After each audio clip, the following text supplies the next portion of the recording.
여러분 반갑습니다. 별로 안 반갑습니까? 2년 전에도 이렇게 왔었는데 코로나가 금방 끝날 줄 알았더만 아직까지 이렇게 계속되고 있네요. 그리고 오늘 광고하는 이야기를 들어보니까 우리 한영교회도 담임 목사님을 새롭게 이렇게 청빙하는 과정에 있더라고요. 그래서 저도 오늘 담임 목사 자리에서 오늘 잘리고 오늘 여기 왔습니다. 그래서 제가 우리 교회 부목사님을 담임 목사님으로 세우고 제가 울산으로 개척을 가겠다고 선언을 해가지고 지난주 청빙 결정 투표를 저희들도 했거든요. 하고 이제 오늘 새롭게 담임 목사님이 된 우리 부목사님이 오늘 강단에 이렇게 쓰셨어요. 여기 오니까 청빙 이야기가 나오니까 왜 나 이야기를 하냐? 좀 느낌이었어요. 마치 행신교회를 떠나서 한영교회 오는 것처럼. 그래서 오늘 마치 그런 목사인 것처럼 여러분들한테 말씀을 전하겠습니다. 이번 봄 수련회가 이번 주하고 다음 주 이렇게 두 번에 걸쳐서 하잖아요. 그래서 이웃과 함께라고 하는 이런 주제인데, 여러분 이웃을 사랑하려면 먼저 자기 자신을 사랑해야 되겠죠. 여러분은 여러분 스스로를 한번 이렇게 뒤돌아볼 때 여러분을 사랑하고 있는 것 같습니까? 이렇게 주관식으로 교회에서 물으면 다들 표를 안 하더라고. 그래서 여러분, 목사님 저는 아무래도 저를 좀 잘 사랑하고 있는 것 같습니다. 솔직하게 손 한번 들어보세요. 몇 분 그러면 목사님이 거꾸로 한번 물어볼게요. 목사님, 저는 솔직히 저의 삶이나 저 자신이 별로 그렇게 마음에 들지 않아요. 손 한번 들어보세요. 뭐냐 이거? 둘 중에 하나는 여러분 들어야 될 거 아닙니까? 좋습니다. 우리 다시 한번 해보겠습니다. 목사님, 저는 비교적 제 삶이 마음에 들고 제 자신을 잘 사랑하고 있는 것 같습니다. 손 한번 들어보세요.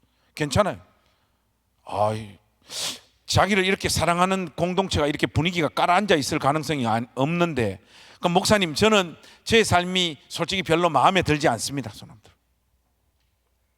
우리 자매님 계시네. 우리 자매님이 저하고 좀 비슷한 것 같아요.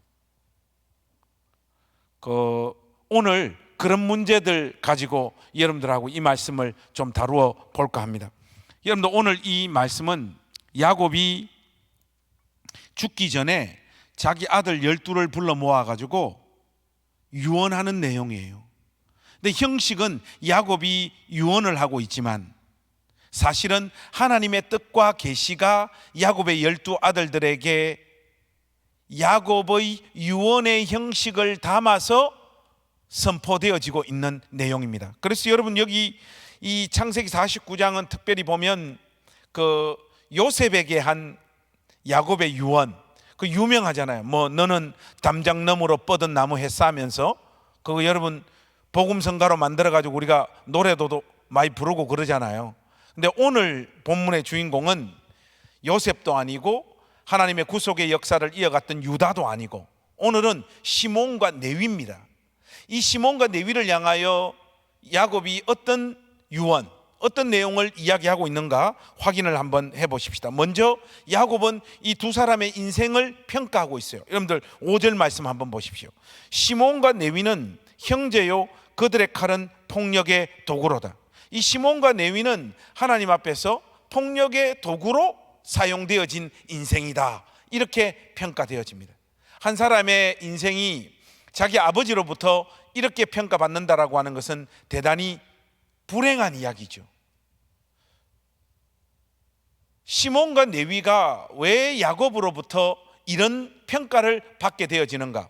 그 결정적인 사건은 창세기 34장에 가보시면 이런 말씀이 나와요. 레아가 야곱에게 낳은 딸 디나가 그의 그 땅의 딸들을 보러 나갔더니 하는 표현이 있습니다. 그러니까 야곱에게는 12 아들들만 있었던 것이 아니라 딸이 하나 있었어요. 그 딸 이름이 디나인데 이 디나가 지금 야곱 집안이 이방 족속들 가운데서 살고 있었기 때문에 이 야곱의 딸 디나는 이 이방 족속 자기 또래의 여자아이들은 어떤 외모를 하고 있는지, 어떤 문화를 즐기는지 이런 거 알고 싶어서 동네 마실 나갔다가 어떤 일을 겪게 되는가 하니까 그 동네 추장이었던 세겜으로부터 강간을 당하는 끔찍한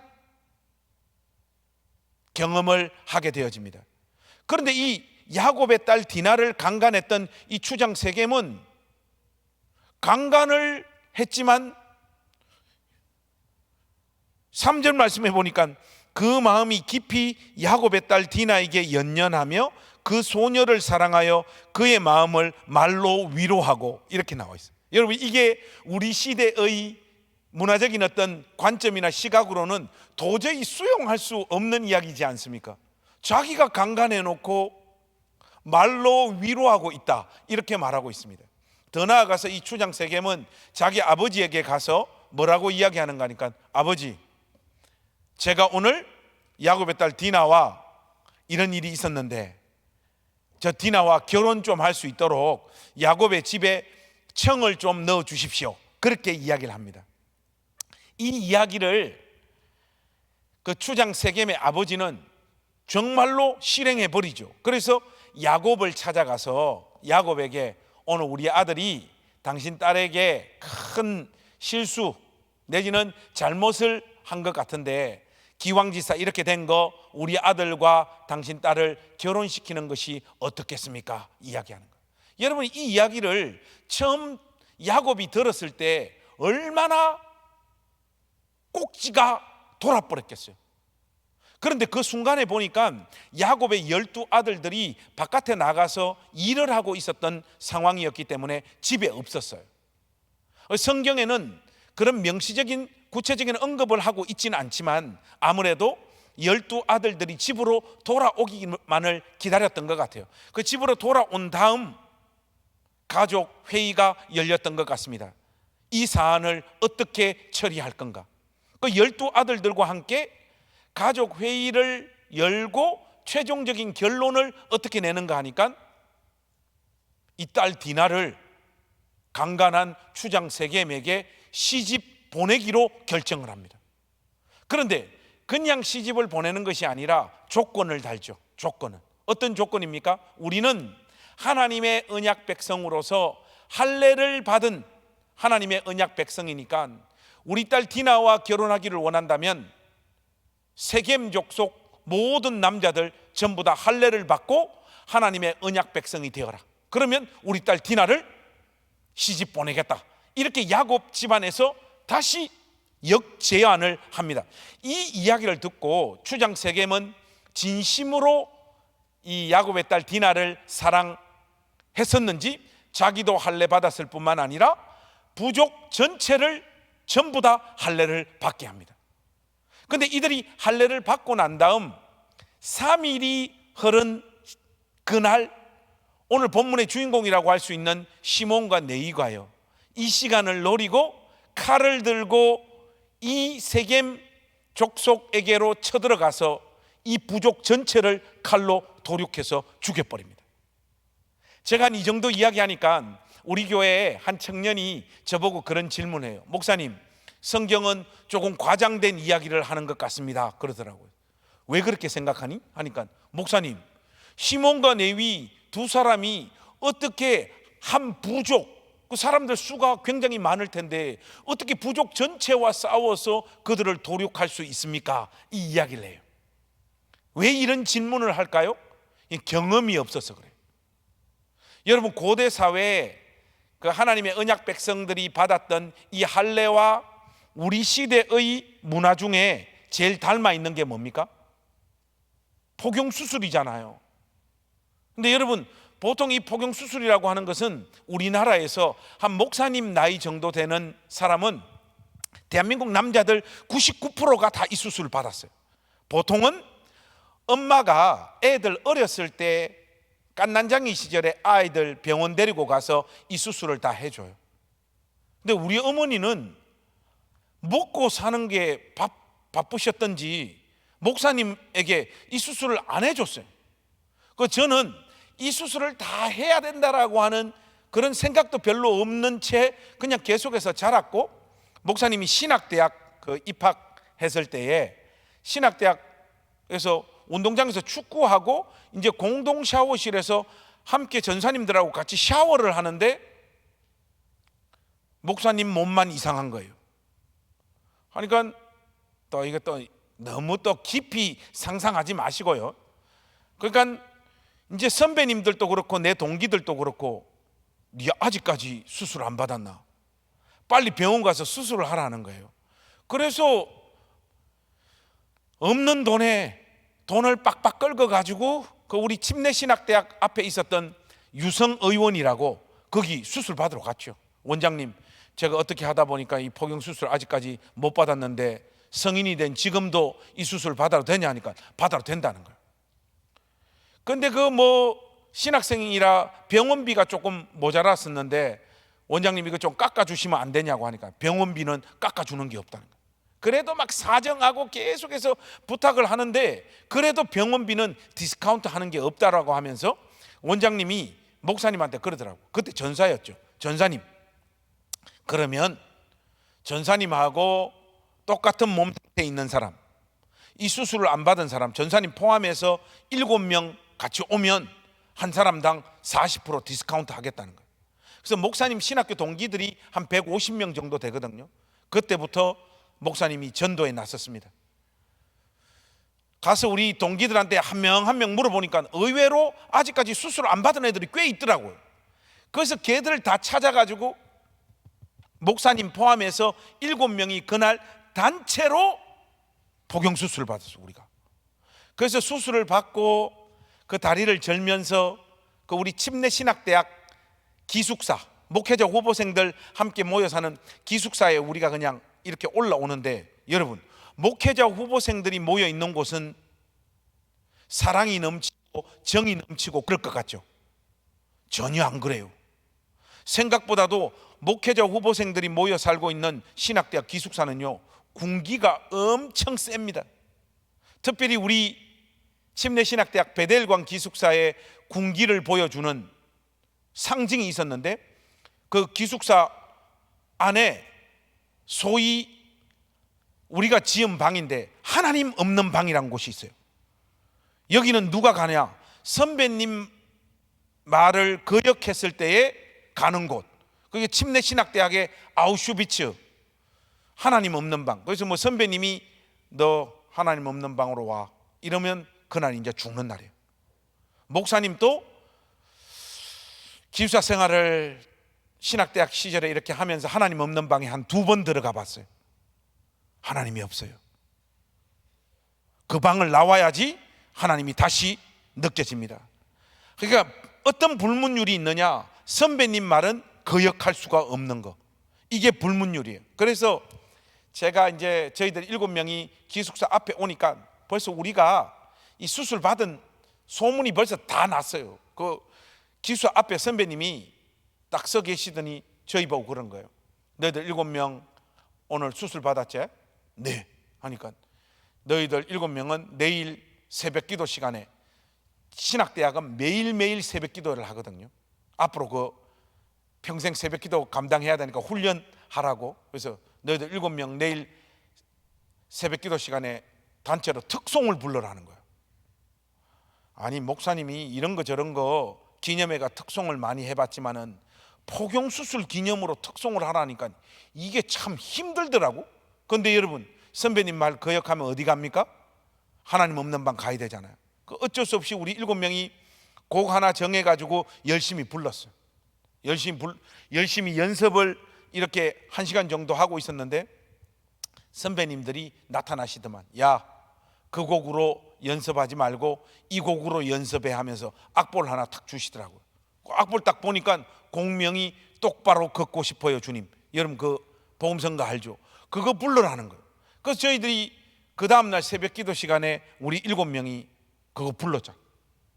그게 우리 침례신학대학의 그 전설과 같은 사건으로 남아 있습니다. 그게 제가 왜 이 이야기를 여러분들에게 하는가 하니까, 성인이 되었고 난 다음에 이 수술을 받으니까요, 3일째 되는 날이 제일 고통스럽습니다. 근데 여러분, 우리 시대의 포경 수술은 마취 주사도 놓잖아요.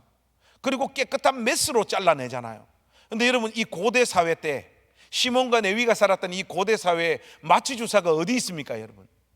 깨끗한 메스가 어디 있습니까? 이때 할례를 행할 때는요, 부싯돌로 생사를 도려내던 시절입니다. 하니까 얼마나 고통스러웠겠어요. 바로 할례를 받고 제3일째 되는 날, 이 시몬과 레위가 그 시간을 노렸던 거예요. 자기 여동생 디나를 강간한 주장 세겜의 죄를 물어 이 부족 전체를 칼로 도륙해서 죽여버리는 이 끔찍한 일을 자행합니다. 하나님은 이 사건을 이방 족속들을 하나님 이름으로 처단한 사건으로 규정하지 않으시고, 그 과정과 절차가 어찌 되었던 하나님의 언약 백성이 되겠다라고 마음을 먹은 그들을, 무엇보다도 하나님 형상대로 지음받은 그들을 칼로 도륙하여 죽인 이 사건을 기억하시고, 이 사건을 근거로 시몬과 레위의 인생을 지금 평가하고 있는 거예요. 시몬과 레위는 하나님 앞에서 폭력의 도구로 쓰임받은 인생이다, 이렇게 하나님께서 이 두 사람의 인생을 딱 규정하고 있는 겁니다. 그런 다음 이제 모든 야곱의 자녀들에게는 축복이 선포되어졌는데, 이 시몬과 레위에게는 저주의 내용이 선포되어집니다. 여러분, 오늘 본문 말씀으로 돌아가서 49장 7절 말씀 우리 소리내서 한번 같이 읽겠습니다. 49장 7절입니다. 같이 한번 읽겠습니다. 시작. 그 노여움이 혹독하니 저주를 받을 것이요, 분기가 맹렬하니 저주를 받을 것이라. 내가 그들을 야곱 중에서 나누며 이스라엘 중에서 흩으리로다. 여러분, 이 시몬과 레위를 향하여 선포되어지는 벌과 저주의 내용이 무엇입니까? 쉽게 말해서 이겁니다. 흩어지고 나누어지고 쪼개지리라. 이게 시몬과 레위가 받게 된 저주의 내용입니다. 요거는 여러분 좀 중요하니까 우리가 한번 따라 했으면 좋겠습니다. 흩어지고, 시작, 나누어지고 쪼개지리라. 요게 시몬과 레위 지파가 받게 된 저주의 내용인데, 우리가 성경을 잘 알지 못하면 이 시몬과 레위를 향하여 선포되어진 이 저주가 별거 아닌 것처럼 느껴져요. 그런데 여러분, 이게요 엄청난 내용을 담고 있는 벌과 저주입니다. 여러분, 창세기 2장에 보시면 하나님께서 천지 창조를 끝내시고 세상을 향하여 어떻게 축복을 하십니까? 생육하고 번성하여 땅에 충만하라, 그렇게 축복을 하시죠. 그 내용과 대척점에 있는, 정반대되는 자리에 있는 내용이 뭐냐? 흩어지고 나누어지고 쪼개지는 거예요. 여러분들이 구약 성경을 꼼꼼히 한번 읽어보십시오.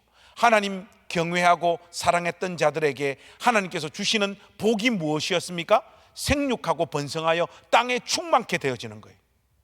그런데 흩어지고 나누어지고 쪼개진다는 것은 구약 성경 안으로 한정하자면 그 시대 가운데 하나님으로부터 전달받게 되어진 가장 큰 벌과 저주의 내용이 흩어지고 나누어지고 쪼개지는 겁니다. 우리는 이 내용을 꼼꼼히 추적해 들어가지 않기 때문에 야곱의 이 저주가 담겨져 있는 선포와 내용이 역사 가운데 구체적으로 어떻게 성취되어지는지 우리는 잘 알지 못해요.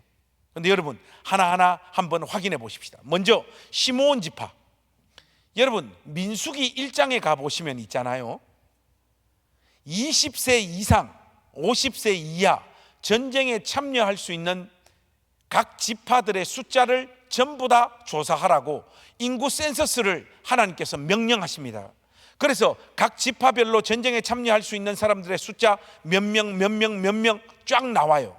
근데 민수기 1장에 보시면 시므온 지파의 숫자가 얼마냐? 59,300명입니다. 그런데 24장 이후, 특별히 26장에 가보시면 하나님께서 시간이 쭉 좀 흐르고 난 다음 각 지파별로 인구 센서스를 한 번 더 실시하라고 명령을 하시죠. 그때 시므온 지파의 숫자가 어떻게 되느냐? 22,200명, 절반 이상 시몬 지파의 인원수가요 확 줄어들어요.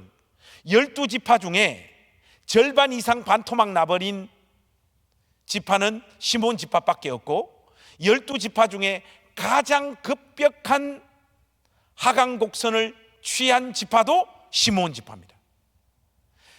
야곱이 시몬과 레위를 향하여 흩어지고 나누어지고 쪼개지리라고 선포한 그 내용이 실질적으로 시몬 지파의 운명이 되어지는 것, 그 첫 번째 모습을 우리가 이렇게 확인할 수 있는 거예요. 거기서 시간이 좀 더 흐르고 나면요, 여호수아 19장에 가보면 이제 이스라엘 백성들이 가나안 땅으로 향하여 끝까지 갑니다. 갔을 때 하나님께서 가나안 땅을 다 쪼개잖아요. 쪼개서 전부 다 나누고 여기는 어떤 지파, 여기는 어떤 지파, 여기는 어떤 지파, 하나님께서 다 땅을 미리 다 나누어 놓습니다.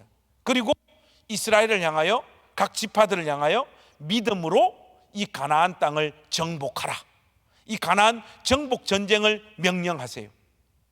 모든 지파가 악정보투 끝에 자기들에게 할당되어진 그 땅을 믿음으로 싸워서 땅을 정복합니다. 그런데 12지파 중에 유일하게 시몬 지파만이요 자기 땅을 정복하지 못합니다.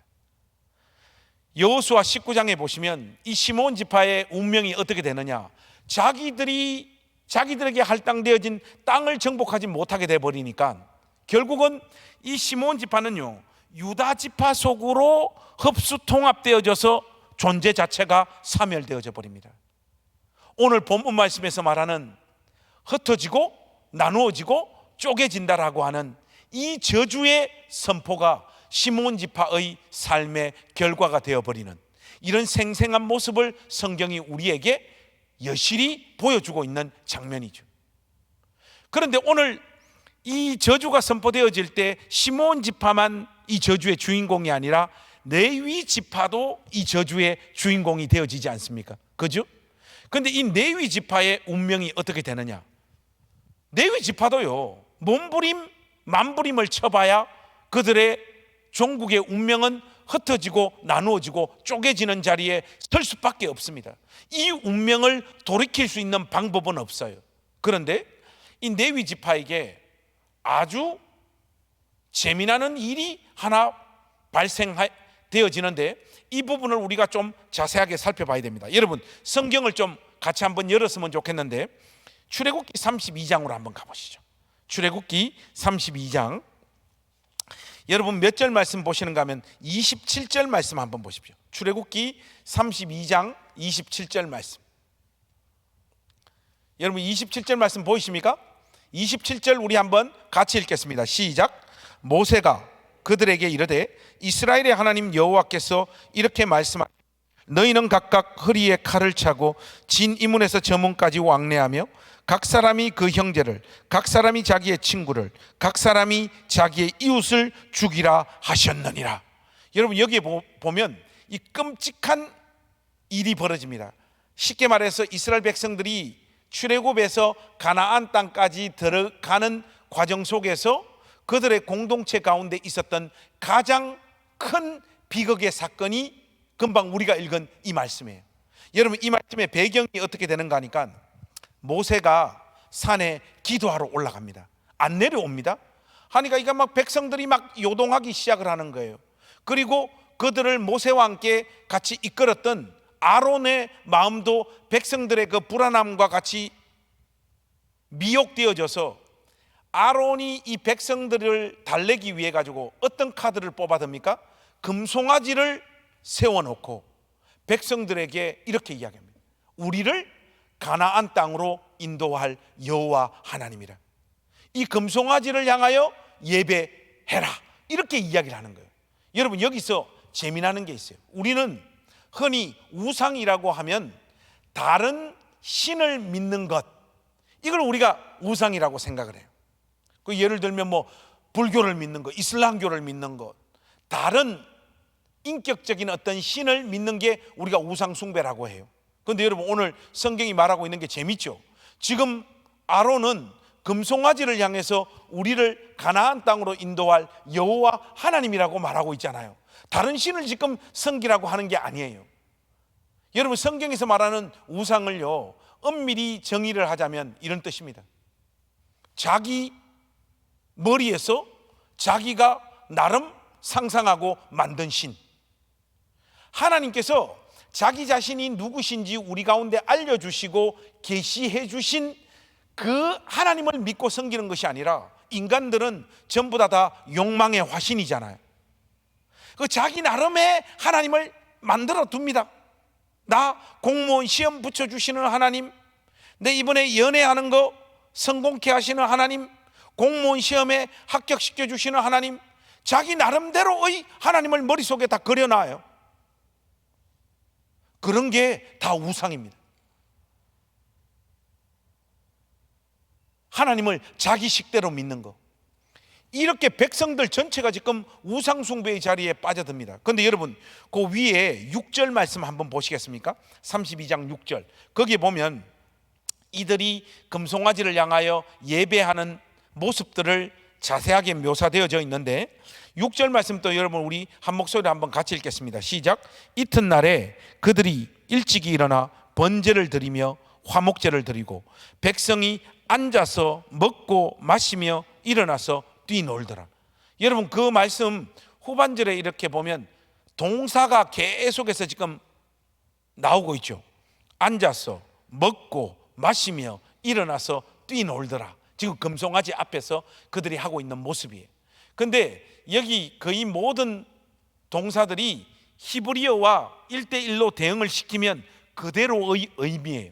그런데 맨 마지막에 뛰놀더라라고 하는 동사 있잖아요. 이 단어는 히브리어의 의미가 너무 민망해가지고 우리나라 말로 굉장히 의역해서 번역해 놓고 있는 단어가 뛰놀더라입니다. 이 뛰놀더라가 성경의 원문 그대로 히브리어 그 단어의 의미대로 하자면 지금 무슨 의미인가 하면, 하나님의 언약 백성들이 그 금송아지 앞에서 금송아지를 예배하는 방식이 이방신을 섬기는 이방 족속들의 모습과 똑같은 모습이에요. 한마디로 말해서 이 뛰놀더라는 뭐냐? 지금 성적으로 집단 난교 상태에 들어가 있는 모습. 이 모습을 모세가 산에서 기도하고 내려와서 딱 보니까 금송아지를 하나님으로 하나님의 백성들이 섬기고 있어요. 그것도 금송아지를 예배하는 방식들이 하나님의 백성들이 전부 다 성적으로 집단 난교 상태에 빠져들면서 금송아지를 하나님으로 예배하고 있는 이 모습을 모세가 목격한 겁니다. 그러니까 이게 모세의 분노가 하늘에 닿는 거죠. 하나님께서 이 모습을 그냥 두고 보시지 않습니다. 오늘 이 범죄 현장, 이 우상 숭배의 자리에 서 있는 내 백성들 한 명도 남기지 말고 전부 다 죽이라. 이게 하나님으로부터 전달되어진 명령입니다.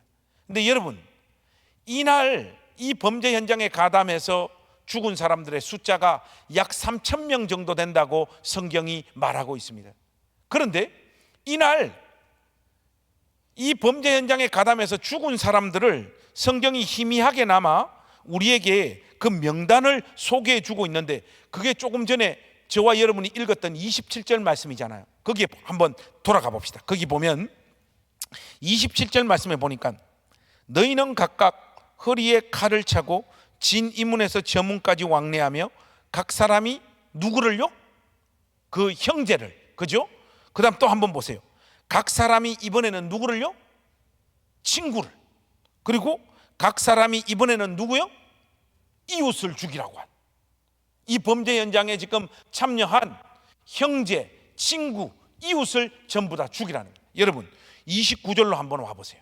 거기 보니까 모세가 이르되 각 사람이 자기의, 이번엔 누굽니까? 아들과 자기의 형제를 치라고 했습니다. 쉽게 말해가지고 이날 이 우상숭배의 자리에 참여해서 죽게 된 사람들의 명단이 누구냐? 동네 아저씨, 아줌마, 이웃. 그 다음 누굽니까? 친구. 그 다음 누굽니까? 동일한 부모님 가운데, 이 세상 가운데 태어난 형제, 피를 나눈 형제. 그 다음 또 누굽니까? 자식들, 자녀들. 그리고 이 본문 말씀과 평행 본문인 신명기 33장에 가보니까 그날은 부모들도 침을 당하였다 이렇게 나옵니다. 그래서 여러분, 이날 이 범죄 현장에 가담해서 죽은 사람들의 명단을 한번 다시 쫙 나열해 보면 동네 아저씨 아줌마, 이웃들, 그 다음 누굽니까? 친구들, 형제들, 자식들, 부모들. 여러분 한번 생각을 해보세요. 이 사람들 다 죽이라고 명령하시는데 하나님의 이 명령을 믿음으로 용기 내어 받들 수 있는 사람이 얼마나 되겠습니까? 그 어떤 사람들도 하나님의 이 명령을 받들기가 쉽지 않습니다. 레위 지파가 있잖아요. 하나님의 이 명령을 받듭니다. 아마 이 레위 지파는 하나님의 이 명령을 받들 때에 피눈물을 흘리면서 이 명령을 받들었을 것 같아요. 자, 우리 한영교회 청년 가족부 여러분 같으면 하나님의 이 명령을 받들 신앙의 용기와 담력이 있겠습니까? 우리가 이거 얼렁뚱땅 넘어갈 일이 아니고 목사님이 질문을 좀 바꾸어서 여러분들에게 한번 여쭈어보겠습니다. 여러분 같으면 여기 지금 쫙 나열되어져 있는 이 사람들 누구부터 먼저 보낼 것 같아요? 뭐가 이렇게 진지합니까? 목사님에게 물어본다면 일단 목사님은 이웃부터 먼저 보낼 것 같아요. 왜냐? 나하고 제일 안 친하잖아요. 동네 아저씨 아줌마부터 먼저 보낼 것 같아요. 근데 여러분, 그 다음부터는 얼마나 심각한 고민에 빠져들겠습니까? 목사님이 객관식 문제 하나만 내볼까요? 1번 친구, 2번 형제. 자, 우리 한영교회 청년가족부 여러분, 친구하고 형제가 있을 때 손 안 들면 재미없어. 혹시 자기 의견 표 1번 친구, 2번 형제 중에 목사님 정말 고민이 많이 될 것 같은데 저는 친구하고 형제 중에는 아무래도 친구 먼저 보낼 것 같습니다. 1번 손 한번 들어보세요. 친구하고 형제 중에 나는 친구 먼저 보낼 것 같다. 손 한번 들어보세요. 높이 이게 하지 말고 이게 확 드세요. 이게 의외로 친구가 많습니다. 여러분, 이런 인간들하고 친구하면 안 되는 거예요. 목사님은 우리 형님 먼저 보냅니다. 목사님이 결혼해서 살아보니까 형은 추석 때하고 설날 때 1년에 2번 만나는 게 형이야. 근데 친구는 여러분 나그네 인생길에 가장 큰 위로잖아요. 매일 통화하고 매일 만나잖아요. 그래서 이게 목사님 가치관인지 모르겠는데 목사님은 친구하고 형님이 있으면 형님 먼저 가셔. 형님 먼저 보낼 거야. 근데 여러분 이날은 이런 식의 고민이 다 소용이 없어요. 친구도 보내야 되고 형제도 보내야 돼요. 근데 여러분 맨 마지막에는 아마 레위 지파 사람들이 거의 피눈물을 막 쏟아댔을 것 같아요. 여러분에게도 그 고통을 약간 안겨드려야 되니까 목사님이 마지막 문제 한 번 더 출제하겠습니다. 확실하게 우리의 의견을 한번 결정해서 손을 들어보겠습니다. 1번 자식, 2번 부모. 아직까지 여기서 그 부모가 된 사람은 별로 없어 보이는데 그래도 좀 상상을 해보면서 자, 1번 자식, 2번 부모. 자, 한번 해봅시다. 목사님, 저는 자식 먼저 보낼 것 같아요. 자식이 있네요. 나는 부모님 먼저 보낼 것 같아서. 와, 부모님도 있네요. 우리 의외로 한영교회가 이렇게 좀 전반적인 분위기는 이렇게 좀 점잖고 조용한 청년부지만 이 안에서는 약간 막 나가는 이런 2번 다시 부모님 손 한번 들어보세요. 부모님 먼저 보낸다. 왜냐? 목사님하고 생각이 똑같아요. 많이 살았잖아. 근데 여러분 어떻게 자식 먼저 보낼 수 있습니까? 내가 먼저 죽으면 죽지. 안 그래요? 근데 여러분 이날은요 다 소용없어요. 자식도 보내야 되고 부모도 보내야 됩니다. 여러분 이 명령을 어떤 지파 그 누가 순종할 수 있겠어요?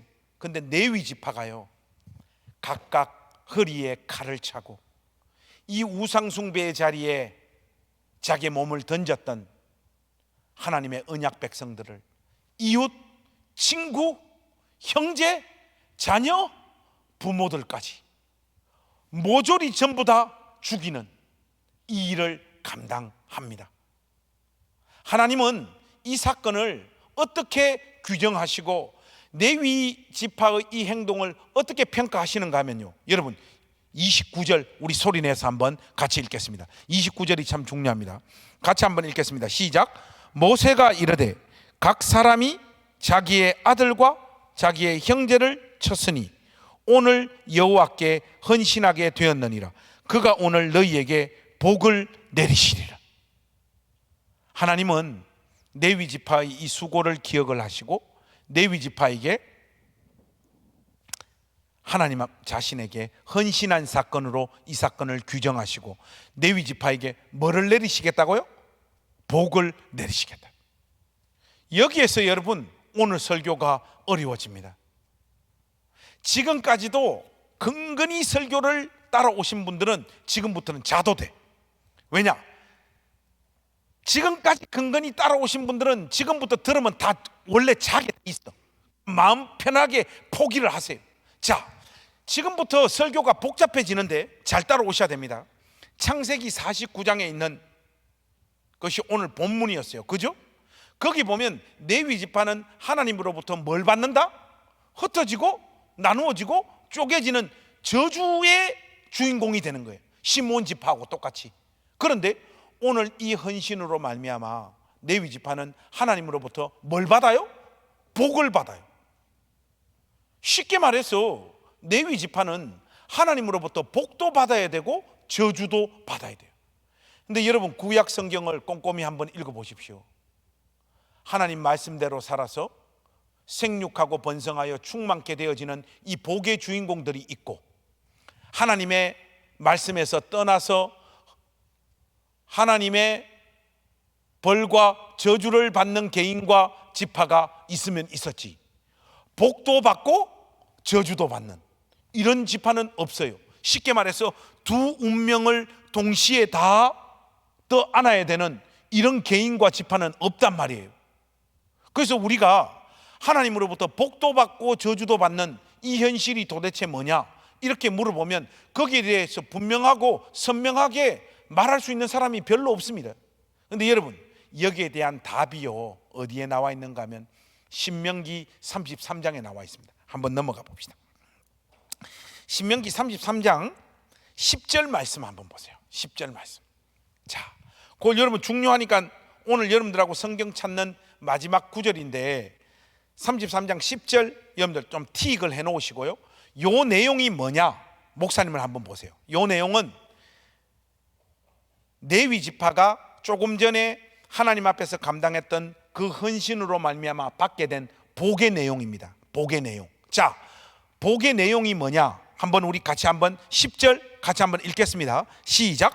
주의 법도를 야곱에게 주의 율법을 이스라엘에게 가르치며 주 앞에 분향하고 온전한 번제를 주의 제단 위에 드리리로다.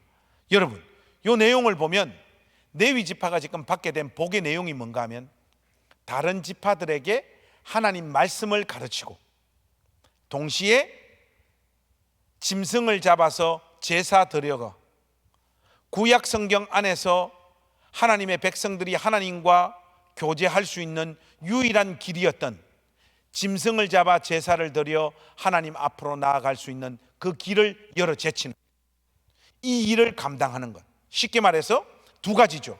하나님 말씀을 다른 지파에게 가르치고 하나는 제사를 드려서 하나님의 백성들이 하나님 앞으로 나아갈 수 있는 그 길을 열어 제치는, 쉽게 말해서 이 두 가지는 뭡니까?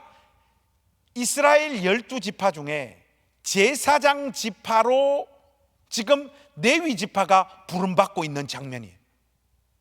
여러분 이스라엘은 모두 12지파입니다 12지파의 핵심이 어디냐? 제사장 지파예요. 이게 왜 중요하냐? 제사장 지파가 없는 이스라엘 백성들은요 이방인들하고 똑같은 거예요. 레위 지파가 그 자리에 있어서 하나님 말씀을 가르치고 제사를 집전하는 그 상태가 온전히 이루어질 때 이스라엘 백성들은 거룩의 상태를 하나님 앞에서 유지하는 거고, 그 거룩의 상태가 온전히 유지되어질 때 이스라엘 공동체는 하나님과 인격적인 사귐과 교제가 이루어지는 거예요. 한마디로 이스라엘 12지파 중에 레위 지파가 사라진다라고 하는 것은 이스라엘 백성들에게 모든 정체성이 다 부정되어지는 상. 이게 쉽게 말해서 뭐냐? 우리식대로 이야기를 하자면 예배가 없는 교회, 기도가 없는 교회, 하나님 말씀을 배우는 것이 없는 교회. 여러분, 이런 교회가 성립할 수 있습니까? 이거는 그냥 종교 생활입니다. 하나님하고 아무런 의미가 없는 거예요. 이스라엘 백성들에게 있어서 레위 지파가 있느냐 없느냐는 바로 이런 문제입니다. 그들이 있음으로 말미암아 이스라엘 백성 전체가 하나님과 인격적인 사귐 가운데 놓여 있을 수 있는 거예요. 그러니까 이 12지파 중에 이 제사장 지파로 부름받는다라고 하는 것은 이스라엘 공동체 안에서 가장 영광스러운 직분의 주인공이 되어지는 거예요. 그 제사장 지파로 레위 지파가 부름받고 있는 거예요. 무엇 때문에?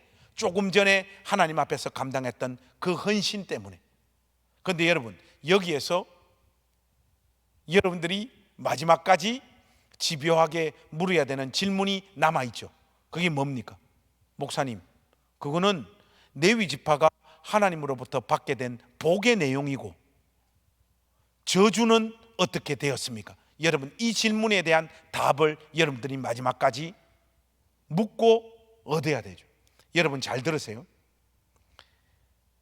이스라엘 12지파는요 모두가 다 지파 공동체로 함께 지파별로 모여서 살았어요. 그런데 레위 지파만이 있잖아요. 이 제사장 직분을 수행하기 위해서 44개 성읍으로 흩어지고 나누어지고 쪼개져서 살았습니다. 지금 이 모습이 어떤 모습인가 하면 레위 지파에게도 분명히 흩어지고 나누어지고 쪼개지는 이 저주가, 이 벌이 시므온 지파에게처럼 똑같이 임하고 있는데, 이 저주가요 그들이 받았던 제사장 지파라고 하는 그 복이 있잖아요. 그 복 속으로 그들의 저주가 흡수되어지고 있는 장면을 우리가 지금 결론으로 맞이하고 있는 거예요. 여러분, 이 장면을 여러분들이 좀 이해하기 쉽게 풀어서 설명을 하자면 이겁니다. 자, 이 레위 지파의 운명은 오늘날 예수 그리스도를 주님으로 믿고 있는 저와 여러분들의 운명이고 저와 여러분들의 삶의 현실이에요. 이게 뭔 말이냐? 잘 한번 들어보세요. 여러분, 예수 안 믿는 세상 사람들에게 있어서 복은 복이고 저주는 저주예요.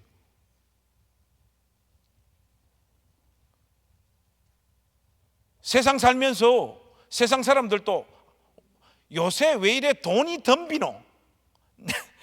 나에게 왜 이래 돈이 덤비냐? 하는 것마다 다 돈이 돼. 또 뭐 살면서 아픈 데가 별로 없어. 자녀들 자기가 원하는 대로 인생이 잘 풀려. 이런 걸 세상적으로, 세상 사람들이 일반적으로 복이라고 이야기하죠. 그런데 암 걸려버리네, 사업하는 거 쫄딱 망해버리네, 애 새끼들은 말을 안 듣네. 이런 걸 세상 사람들은 왜 나는 인생 가운데서 이렇게 풀리는 게 없냐, 왜 이렇게 벌을 받는 것 같냐, 이렇게 이야기를 해요. 그래서 세상 사람들에게는 복은 복이요, 저주는 저주입니다. 그래서 그들은 마치 벌과 저주를 받는 듯한 그런 현실들이 자기 인생에서 끊임없이 찾아올 때 뭘 찾습니까? 술을 찾잖아요. 물론 뭐 좋은 날 또 술을 마시더라마는 술을 마셔서 머리를 마비시켜야지만 그날 하루를 버틸 수 있습니다. 그런데 여러분, 예수 그리스도 안에 있는 저와 여러분의 운명은 어떻습니까? 우리 역시 예수 믿고 사는 우리에게도 살다 보면 좋은 날도 있고 고통스러운 날도 있습니다.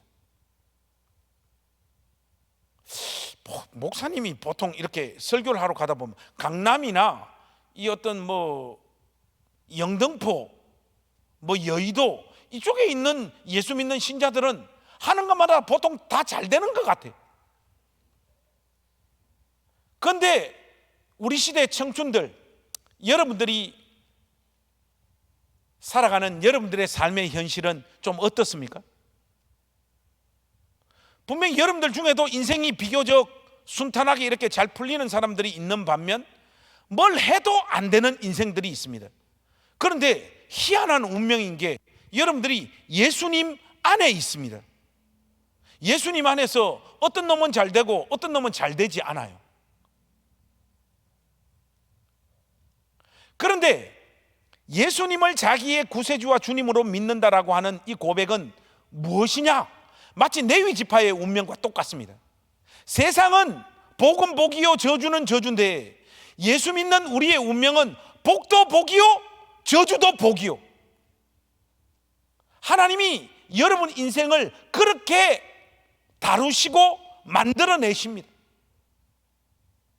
여러분 좀 잘 됐으면 좋겠죠. 그죠? 그렇다고 말해요. 목사님도 울산에 지금 개척하러 갔는데 막 겁이 납니다. 내 개척 많이 해봐가지고 알았어요. 울산 가면 이거 앞으로 어떻게 될까? 목사님이 되게 지금 걱정이 많은데 어떤 결과가 기다리고 있을지 모르니까요. 그죠? 잘 됐으면 좋겠어. 나도 솔직히 울산 가서 교회가 빨리 이렇게 막 부흥하고 빨리 안정됐으면 좋겠는데 그게 쉽지가 않을 것 같아요. 시대적인 상황으로 볼 때 여러분 인생도 마찬가지입니다. 분명히 열심히 살아요. 예수 믿는 사람들 정직하고 성실하게 땀 흘리고 열심히 살아. 그래서 여러분들 중에 누군가는 좀 잘 돼. 여러분 인생이 그렇게 잘된 자리로 부름받아서 그 하나님을 찬양하고 노래하세요. 감사하세요. 귀하고 복된 인생입니다. 그런데 열심히 삽니다. 하나님 앞에 기도합니다. 예배합니다. 진실되게 살아요. 그런데 인생이 안 돼. 하는 것마다 다 안 돼. 그 대표적인 주자가 누군가 하면 우리 교회 오늘 담임 목사가 돼서 설교한 우리 우성균 목사예요. 7년 전에 만났을 때 보니까 애가 완전히 그냥 인생에 그냥 찌 들어가지고 애 인생이 진짜 다 어그러져 버린 거예요. 하는 것마다 다 안 돼. 손대는 것마다 다 실패. 그 애가 막 그냥 다 지쳐가지고 이렇게 목사님 7년 전에 만났어요. 걔가. 여러분 중에도 분명히 그런 사람들이 있을 거예요. 뭘 하는데 잘 안 돼. 기도하고 몸부림치고 애쓰는데도 인생이 잘 풀리지가 않습니다. 그런데 오늘 하나님이 우리에게 하시는 약속이 뭡니까? 약속이 뭐예요? 너희들에게 주어져 있는 그 벌과 같고 그 저주와 같은 그 생생한 현실도 내가 빚어내서 복이 되게 하겠다. 하나님이 우리에게 그걸 지금 약속해 주고 있는 거예요. 레위 지파의 운명이 그렇게 바뀐 거예요. 목사님 인생도 마찬가지. 목사님은 전형적인 다이펑셔널 패밀리 있잖아요. 엮이는 가정. 아버지 알코올 중독, 술 계속 마시다가 간암으로 죽고, 아버지 노름하시다가 누님들 노름할 미천이 없어가지고 우리 누님들 전부 다 식모살이 보내가지고 그 돈 다 걷어가지고 한평생 노름하다 보니까 우리 누님들 인생 어떻게 됐겠어요? 우리 누님들 인생 다 엉망진창 다 돼버렸어요. 우리 형님 중학교 2학년 때 그 아버지 밑에서 견디지 못해가지고 가출해가지고 조직폭력배가 돼가지고 한평생을 조직폭력배로 산. 우리 애들이 유치원 다닐 때 항상 우리 형님이 울산 간절곶 그 진화 해수욕장에 지금 살고 있기 때문에 여름 휴가를 매일 그쪽으로 갔었어요. 그러니까 우리 애기들 항상 우리 형님 있는 진화 해수욕장 가서 여름 휴가 보내고 고양시로 이렇게 돌아올 때마다 우리 애들이 저한테 했던 질문이 있어. 그게 뭐냐? 아빠는 왜 배에 그림이 없어? 우리 형님은 여기 용이 한 마리 하늘로 올라가 이 팔에 전부 다 뭐 그냥 칼 자국에 담배 자국에 온몸이 다 문제. 조직폭력배니까. 누님들 인생 끝, 어머니 인생 끝. 형님 인생 조직 폭력배, 우리 집안이 뭐 그냥 사돈에 팔촌에 전부 다 알코올 중독자들. 그중에 어떻게 목사님이 예수를 믿고 이 자리에 와 있어요. 그래서 하나님이 나를 귀하고 복되게 하시려는구나 해서 예수 열심히 믿고 목사 돼서 교회도 개척을 해봤어요. 뭔가 지금 스토리상 지금 좀 잘 돼야 되잖아. 개척을 했더만 인생이 완전 나락으로 떨어지는 거예요. 나락으로. 교회청 개척해가지고 우리 사람하고 진짜 많이 싸웠어요. 애들 앞에서 보여줘서는 안 되는 모습들 정말로 많이 보여줬다고. 이혼하자를 입에 달고 살았으니까. 여자들이 돈 없는 시간을 못 견디더라고. 개척하기 전에도 거지였는데 개척한 지 한 5년 되니까 진짜 알거지 돼가지고 길바닥에 내 앉아야 되는 상황 정도 오니까 첫날 만날 우리 집 사람하고 살았던 것 같아요. 그때 목사님이 하나님 앞에 엎드려서 기도했어요. 하나님, 정말 저 인생 이런 식으로 다루실 겁니까? 내 예수 믿고 열심히 살고 진실하게 살고 목사 돼서 내 인생 하나님 앞에 드린 죄밖에 더 있냐고. 왜 내 인생을 이렇게 다루시냐고. 울면서 그날 막 하나님 앞에 떼굴떼굴 굴렀던 그 기억이 생생해요. 보통 간정책에 보면 그 정도 시간이 되면 하나님이 나타나. 근데 목사님 인생에는 안 나타나. 그렇게 울고 불고 해도. 그런 다음에 이제 도시 빈민들하고 사역하러 가가지고, 왜냐하면 지하 사택인데 사택을 공짜로 준다고 해가지고 지하 사택에 사택 준다는 이야기 듣고 도시 빈민들하고 사역을 하러 갔어요. 한 번 더 우리 집 사람을 설득을 해서 나 한 번만 더 믿어달라고. 가니까 거기는 여러분 영화 기생충 봤습니까? 거기 보면 화장실이 제일 높은 곳에 있죠. 그 왜 그런가 하니까 지하 사택에는 물이 이렇게 순환 펌프로 이렇게 돌아가기 위해서는 화장실이 제일 높은 곳에 있어야 되는데 목사님 살았던 지하 사택은 너무 지하라 화장실이 없어. 그리고 뭐 아침마다 일어나면 그냥 곰팡이로 도배가 되고, 여름에 비 오면 사택이 다 침수돼 가지고 비 이만큼 와가지고 뭐 세간살이 옷, 책 다 그냥 물에 다 잠겨버린. 거기서 막 목회를 하는데 이거 뭐 애들은 폐렴을 달고 살고 그 도시 빈민들하고 사역을 하는 게 쉽지가 않더라고. 목사님 인생이 계속 더 바닥으로 내려가는 거예요. 아무리 살아도 안 되는 거예요. 아무리 열심히 살아도. 그때 목사님이 알고 있었던, 그동안 믿고 있었던 그 하나님에 대한 상이 막 흔들리기 시작을 하더라고. 도대체 하나님은 누구십니까? 하나님 도대체 뭐 하시는 분이냐? 하나님은 한 번도 내 인생을 따뜻하게 다루어 주시지 않으셨습니다. 여기서 목회 끝내겠습니다. 하나님 부르시지도 않았는데 스스로 목사된 이 직분 여기서 내려놓고 저는 고향 울산으로 가서 현대중공업의 평범한 노동자로 살다 죽겠습니다. 그렇게 목사님 사표 다 던지고 나를 향하여 한 번도 따뜻하게 대해주시지 않는 하나님, 끊임없이 벌과 저주를 받는 듯한 삶의 현실로 내모는 그 하나님의 반기를 들었죠. 그래서 고향으로 가서 이제 노동자로 살려고 다 교회 사표 쓰고 다 준비했을 때, 그때 초등학교 6학년이었던 우리 아들 지호가 글쓰기 고양시 어린이대회에서 나가서 글쓰기에서 1등을 하고 경기도대회 고양시 대표로 출전해 가지고 나가서 글을 썼는데 글 제목이 홍수와 요강이었어요. 목사님 집에 화장실이 없으니까 우리가 요강을 사용했거든. 그리고 우리 지호는 그 여름마다 비 와서 우리 사택이 잠기는 걸 홍수라고 이렇게 표현을 한 거예요. 그래서 초등학교 어린이 글쓰기 대회는 띄워쓰기, 맞춤법, 논리, 내용 이런 거 하나도 안 보고 내용이 얼마나 감동적이냐 그거 따라 시상을 한다고 해가 지호가 대상을 타가지고 왔어요. 여러분, 홍수와 요강을 대치동 학원가에서 논술훈련 집중적으로 받은 애들이 어떻게 이겨요? 홍수와 요강을. 그 지호가 홍수와 요강 써서 아빠 대상 탔다고 하는데 그 말이 목사님 말에 하나님 음성처럼 들려와서 꽂혀버렸어요. 하나님의 저 능하신 손 안에는 내 인생의 가장 고통스럽고 실패하고 막막하고 서러웠던 내 삶의 내용도 하나님 능하신 손 위에 올려지다 보면 하나님께서 이런 삶 빚어내셔서 하나님의 영광의 찬송이 되게 하시는 자리에 내 인생을 세우시는구나. 내 인생의 가장 고통스럽고 서러웠던 삶의 경험도 하나님의 영광을 드러내는 재료로 삼으시는구나. 목사님이 깨닫게 된 거예요. 그때 목사님이 하나님 앞에 드렸던 기도가 그거였어요. 하나님, 저 평생 동안 요강 버리면서 목회하더라도 이 길 끝까지 가겠습니다. 그러나 큰 교회에서 불러주면 바로 가겠습니다. 기도했죠. 우리 한영교회 청년가족부 여러분, 오늘 부흥의 첫째 날 목사님이 여러분들에게 던지고 싶은 메시지가 바로 그겁니다. 여러분 자신을 사랑하십시오.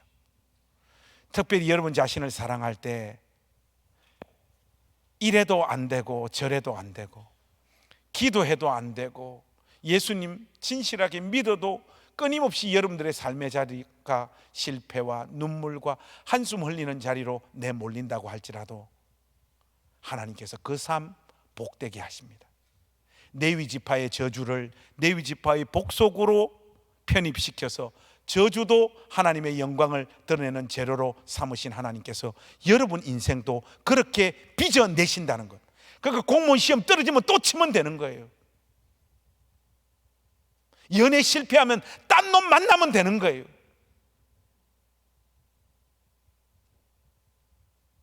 하나님은 우리 삶의 그 어떤 파편, 어떤 조각도 버려내시지 않으시고 그 조각과 파편들 속에 우리의 눈물, 우리의 서러움, 우리의 한숨, 우리의 좌절 다 빚어내셔서 결국은 상처가 아니라 무늬로 만들어내시는 분이 우리가 하나님으로 믿고 있는 그분이 우리의 아버지시라는 것을 잊지 마시고 오늘 여러분들에게 주어진 그 삶, 여러분 스스로 생각할 때도 별로 마음에 들지 않더라도 능하신 하나님께서 빚어내실 하나님의 손길을 바라보며 여러분들의 삶을 그 누구보다 더 신실하게 살아가는 우리 한영교회 청년 가족부들이 다 되실 수 있기를 우리 주님의 이름으로 축복합니다.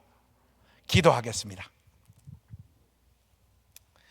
하나님, 우리 청년들 삶의 현실을 그 누구보다 잘 아시는 하나님, 남몰래 흘리고 있는 저들의 눈물과 저들의 한숨을 품어주셔서